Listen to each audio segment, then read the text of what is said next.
Good morning, everyone. My name is Shubham Kumar, and I am present before you all to explain the topic deadlock and the necessary conditions for deadlock. Let us understand first what the deadlock is. Deadlock is basically a condition in a computer system where two or more processes wait for some resources which has already been allocated to some other process, due to which neither process 1 and process 2 is being executed. This creates a condition of deadlock.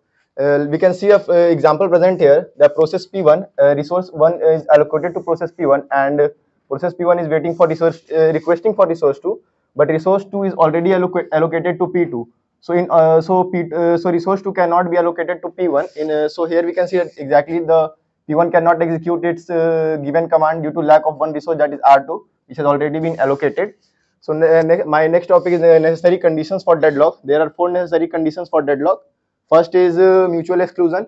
It means a process can be connected to a resource can be allocated to a process only.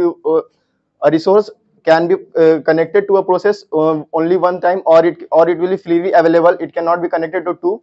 And my second topic is no preemption. That it means that the process will automatically release itself after the completion of its execution. We cannot forcefully take it out from the during execution of a process.